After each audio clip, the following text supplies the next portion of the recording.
Nicholas, good morning to you. Morning, Matt. How are you?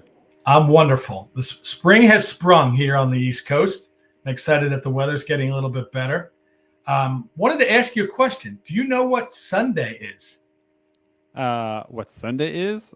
Yes, No, I mean March 17th. March 17th. Yeah. Oops. Should I? March 17th is St. Patrick's Day.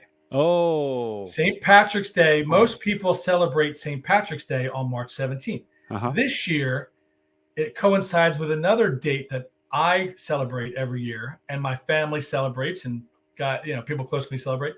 It's called Selection Sunday. What is that? Selection Sunday is when the NCAA men's basketball tournament is announced, and it's big news. So every college basketball fan tunes in to Selection Sunday. There is one or two games that are played that day, but the whole day is built around this dramatic show, which announces the 68 teams that are in the tournament and who they play and where they play, what time they play. So it's Selection Sunday. Most people celebrate St. Patrick's Day on the 17th. I'll be wearing my green, but I'm really celebrating Selection Sunday. Well, as long as you drink Guinness, you'll be fine. Exactly. All right, let's go on.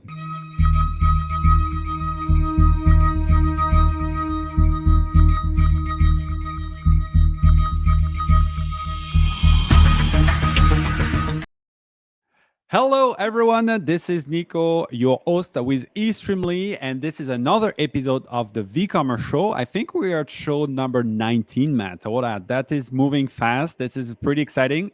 We have some really cool story to tell you this week. Super excited. So this is Nico, and I'm so thrilled to have my friend Matt with E6 Marketing. The company gets you on QVC today. Well, how are you, Matt? And what can you tell us about the show? I'm great, Nicholas. Ready to get going. So thank you for tuning in. This is called the Vcommerce Show. The Vcommerce Show is a live chat podcast discussing today's big topics related to video commerce. Video commerce is the storytelling platform that was created over 50 years ago with TV infomercials, DRTV, that transformed into HSN and QVC television networks and has evolved into engaging direct response commerce through your TV, computer, tablets, and phones. So this conversation, this podcast is about talking about all things video commerce, what's happening, what the news is. And Nicholas and I are intimately involved in the video commerce dynamic. So hopefully you'll learn something and take something away from our show.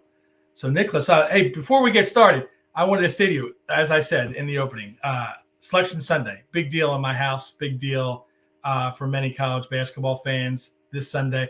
I read that $2.7 billion will be bet legally in the U.S. on the men's and women's college basketball tournaments this year. $2.7 billion. That's a lot of money. It is serious business. Oh, yeah. It's incredible. Serious business. Yeah, gamification is certainly something that is big, and actually I wrote an article. I wrote a note recently where I was thinking that, to get back to video commerce, gamification is probably the version 2 of what live shopping is. Adding gamification is going to be the thing that's going to make a whole different story. And I think gamification in general in e-com is going to be big. So, well, entertainment. Americans want to be entertained. I mean, that's the net of the whole thing. But you found a story in your newsletter this week that I thought was really interesting. Yeah, and that's a story to give credits that I found with the information. So that's where I found it. But basically, it's Olipop. Olipop, for the one that don't know Olipop, this is this little funky drink that it's good for you, good for your guts, and good for your body. And it's a pretty expensive drinks, actually, as a matter of fact. I think it's $2 or $3 almost a can, but they are killing it. And when I say killing it, it's not like the small brand, right? Their trajectory this year is to do around 400 million in revenue, up from 250 from last year. So that's a pretty significant growth for a brand. What's very interesting in this whole story is the way they go to market. They are not going through the traditional channels. Well, they are starting to add some more of the traditional channel now, but so far, all that money has came from what? Influencer marketing. And I think that's so powerful and so interesting. we're talking about they're doing some very unique partnership with creators. They are doing tons of affiliate work. But what's super interesting as well is that they are here. When they're looking at influencer marketing, they are doing it in the long run. So they are partnering with some very cool influencer and continuing investing in some of those influencers for them to grow alongside the brand. So that's pretty cool. There's actually if you go to their website, I encourage you to go and check it out. They have 2 job opening right now where they will pay people like two people to have the dream job, they call it, which is basically go city to cities and talk with other creators, talk with people about what the brand is about, and create content. So it's a pretty interesting way and strategy, and I think that's killing it, right? If you think about influencer marketing, and this company has been built on influencer marketing. I think we had Joe Galiese on the podcast before, and he was telling that influencer marketing is the new TV marketing, and I think they're just proving it. Well, this brand is amazing, and I have been following it for a little while now. 774 videos on TikTok. Olipop has Olipop soda. It's a soda, and they've got over almost 800 unique videos on TikTok. And their big, I guess, point of differentiation is long-term influencer engagement, as you mentioned, and brand loyalty. So it's not the fly-by-night, and it's not I would say it's not the macro influencers. It sounds like it's more of the micro influencers that the consumer gets to know and the brand gets to know, and the influencer is recognized for the brand. Mm-hmm. Which leads me to the next topic that I wanted to ask you: micro versus macro influencers. So this Olipop phenomenon is amazing, but between the idea of micro versus macro influencers, the person with 1 million plus followers versus 500,000 followers, where do you lend your your inspiration or your advice to your clients on which avenue to go down? Well, I think it really lies down to first of all, it's not because you have a big audience is going to translate into sales, right? So that's the number one thing. And having creators that have big audience, it's interesting for you really some touch point at some point, but they're not the one that's probably going to convert the most because their audience is very broad. And so in some way, working with micro influencer, yes, it's more work. Where it's more, it's more hands-on, but it's you can if you find a way to do it at scale, it can really benefit. And in the case of Olipop, yes, they have those 800 videos, but there's an incommensurable number of videos that are not on the channel of that brand that is about Olipop. And that's how they leverage their influencer marketing strategy, is like working with those micro influencers and getting them on board with the brand, making them loyal, and have them creating small piece of content that may only reach out to 1,000, 10,000 folks, but that are super loyal, engaged customers, and those customers are converting. So we always tell our clients, don't look for the shiny creator or the shiny celebrity or the shiny star. Try to find someone that will resonate with your audience, and that try to get and work with more than one. Just trying to engage and find out the one that clicks. And I remember very vividly an interview that we had with John Ronan, which was the founder, actually the CEO of BattleBox, where he's talking about actually hiring his content creator from his customer base. Right? It was a customer that he brought on because he was creating content, and just people were craving that content, resonated with it, and he said, you know what, come work for me. And I think that is it's a new way. It's a more complex way, because you have to find that creator or those, 5 or 10 creators you want to work with and build those relationships. But the one that can really make your audience click is the one you want to find. I agree. And in my world of home shopping, it's the person, man or woman, that identifies with the brand. So, if they know what they're doing, which is obviously key, and how to influence the marketplace, influence the consumer, and is brand, I won't say brand loyal, but just, that's part of their personality. The brand becomes part of their personality. I love the idea of micro influencers. And I've worked with large brands that try to stay in that micro influencer dynamic, because once it gets into the macro dynamic, you lose a lot of control. The brand loses control, and the content gets kind of whitewashed, and it's not as effective.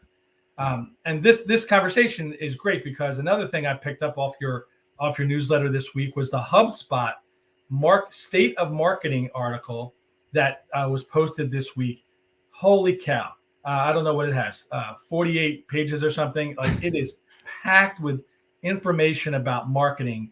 There's so much to digest. I recommend all of our listeners take a look at the state of marketing about what's going on today. There's a few things that grab my attention. They kind of mentioned the micro and macro influencer dynamic, but one of the other things is the best content is personal content. 120 times return on investment from personal content, 50% better customer re-engagement, and a 21% increase in sales conversions when your content is personal. And this could be through email, through website dynamics, through video. Personalization is effective, and it's what's happening today in marketing. Yeah, absolutely. Personalization, and personalization doesn't has to be, that AI bot that you have there, and put your name on it when you say something. Personalization can also be, through video commerce, right? When you have interaction where you acknowledge that someone is on the other side watching. So for instance, right now we have Drew that's watching on us on Facebook and just liked it. And personalization is part of that. Say, hey, thank you, Andrew, for liking us. And by the way, if anyone is in this audience, want to like us and share and comment, we would love a review also as well. So personalization can be that, but it's also acknowledging the person on the other side. It's acknowledging and trying to help you navigate the shopping experience through your own. I agree. Another thing I picked up out of this report under the video content dynamic, and they're pushing video, which of course you and I are both intimately involved with. 56% of marketers using TikTok will increase their investment in 2024. 56%. So that's just one platform, but more than half are going to increase their involvement in this coming year. 30% of marketers who don't use short form video will start this year. So short form video, long form video, you could, pick and choose. I know that the long form is kind of hot right now. It's where things are going and moving on TikTok and other places. QVC has always been kind of the long format dynamic that I know real well. TikTok started with the short form video content. Irregardless, whatever way you go, video content is increasing in the customer engagement, and it's another way to get personalization with your consumer. Yeah, absolutely. The one that I personally wanted to bring on is this one, which is another one that I felt was very interesting from that page. So it's on page 8 for the one that wants to follow us alongside on that on this report. And by the way, this report is available on hubspot.com, or you can just sign up for our newsletter or let us know, and I'll send that over to you.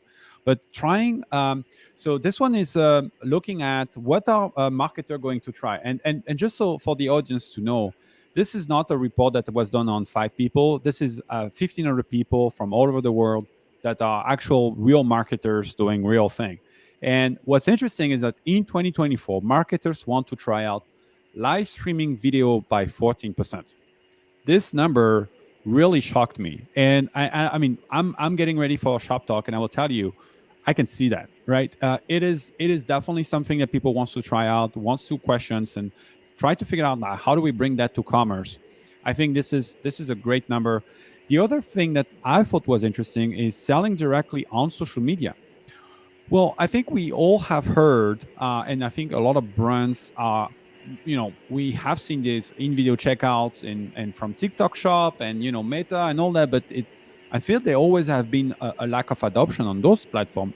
But I feel the move is changing, right? People are considering using and leveraging the social media as a way to sell, and selling directly on social media. Interestingly, on my own research for Shop Talk, I had people explicitly saying, I want to know how you can help us out selling on social media directly.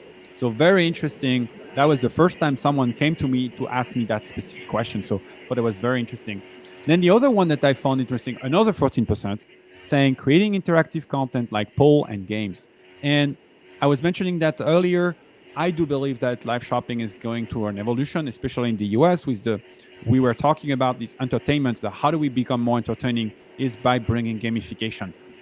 This is not something new. This is what the strategy has been for today the number one e-com platform in China, who 8 years ago was not existing. They are today the number one, and how they did it? All through gamification, adding gamification into your apps, into your place, so the user don't come just for actually shopping, but come for being entertained. And I think this is a great way of doing that. We all love a good game, so that's, I think that those reports and those data are really fascinating, and I think it's really showcasing how the world is evolving on those fronts. Well, it's kind of clear, if you're engaged in e-commerce, if you sell product directly through your website, you have to consider video commerce. And if you're considering video commerce, you have to consider social media commerce, TikTok, Facebook, Instagram, all the other platforms. It all has to be considered. You want to identify with your consumer. And sometimes some people think that just a flat website screen is not going to do it. Some people think that retail is not the way to go as far as growth goes. We've seen so many stories where some retailers are growing, some retailers are micromanaging it and getting smaller.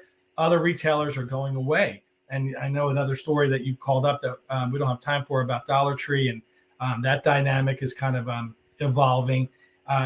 From a video dynamic, it's just the way things are moving. You have to be involved in it. Absolutely. And speaking of video, I know you wanted to bring on DRTV. So what do you want to say?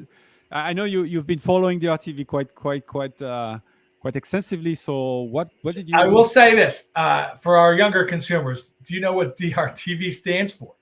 I actually don't even know myself. Right? Direct response television. And we mention it every day, every week, starting at the opening. It's kind of where video commerce was born. Direct response television started in the overnights of television in the 70s and 80s, when there was nothing else, no other content the networks could put on television. They'd put these infomercials on to get those insomniacs engaged, and they'd be buying product. And it's become a multi-million, maybe billion-dollar platform over the last 30 plus years. It is a huge dynamic. And even with video content evolving into your phone and your apps and your computers and all that, DRTV is still out there. So I saw a report from Jordan Pine. It's a guy that I follow on LinkedIn. He is the president of Skymark, SCIMARK, and he called out a report from DR Metrics just this week. The top 50 performers in 2023 in DRTV. And the one brand that was called out is Emson, EMSON. They had 22 of the top 50 top campaigns of the year. So they represent Gotham Steel Cookware, Bell and Howe Lights, Granite Stone Cookware. These names might be familiar to you if you watch any television at all, because those infomercials and that DRTV spot pops up in all context, in all networks, in all TV channels. It's a big business, and this company Emson has kind of dominated in 2023. Not sure where 2024 will go, but DRTV is a place that if you invest in video commerce, you have to understand direct response television. What's the dynamic? How do they illustrate products? How do they value the customer's time? What kind of demonstrations do they do and show? What education do they provide? And then how are they effective? What's the end result? I feel that with Amazon, pushing to add with their Amazon Prime, I feel we will see a resurgence of DRTV, because I don't know if you saw if you're Amazon Prime. I'm Amazon Prime. Recently, I was asked if I wanted to have ad or just pay the $2.99 not to have ad, and then I say no, I don't want to pay $2.99. Oh my God! And now I'm bombarded with ad, and I will say those ads are very different from any other ads out there, and they are very much DRTV. They have a QR code. They are here. They're super short. They are about So I bet that this ecosystem, the DRTV ecosystem that know how to do that, they're probably the one today that are crushing it on those Amazon Prime, because you're here, you're watching. And the other day, I was almost about to buy something that I never thought I would buy ever in my life through those ads. So it is working. It is pretty interesting. I'm not surprised. Impulse purchase shopping. That's what we all do. You don't think of it that way, but it's impulse. You didn't think you were waking up buying a $700 vacuum or a $1,200 computer, but somewhere in that long form or short form video, you're persuaded to make that purchase, and that's where this all stems from.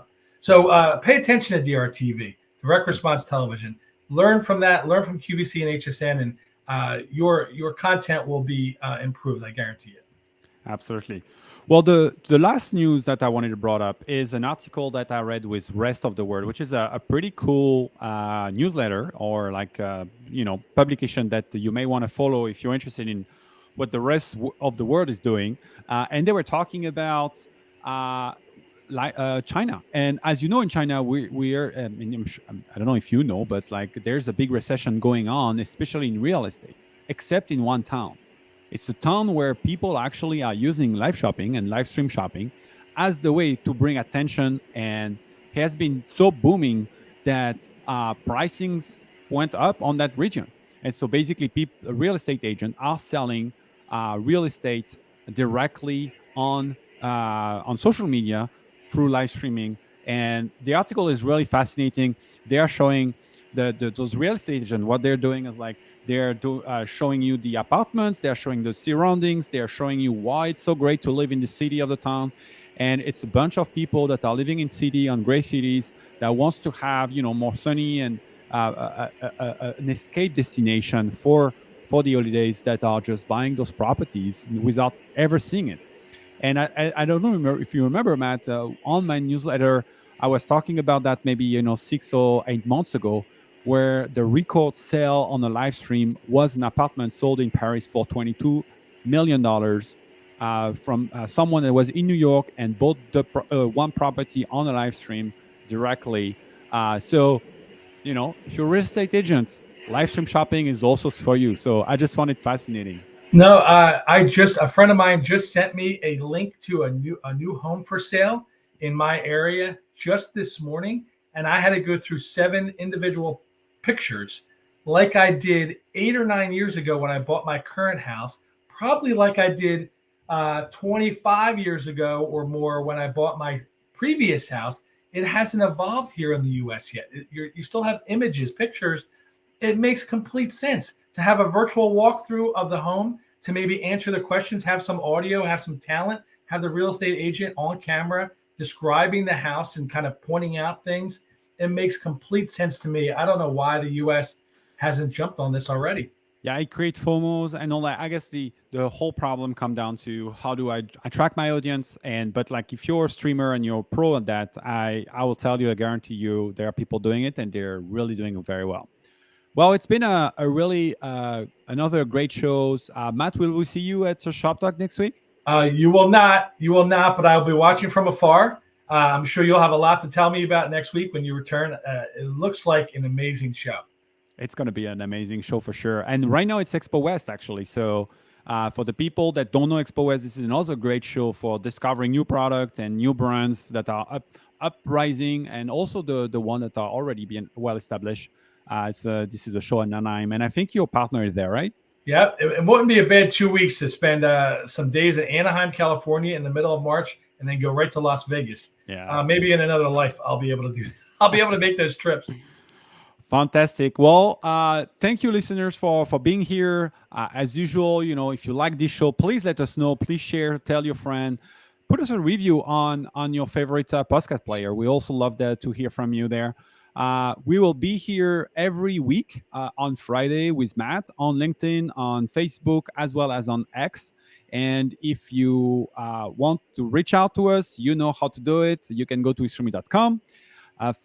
Or you can go to E6 Marketing and reach out directly to us there. Thank you very much, and we will see you again next week. Thank you, Matt. Bye-bye.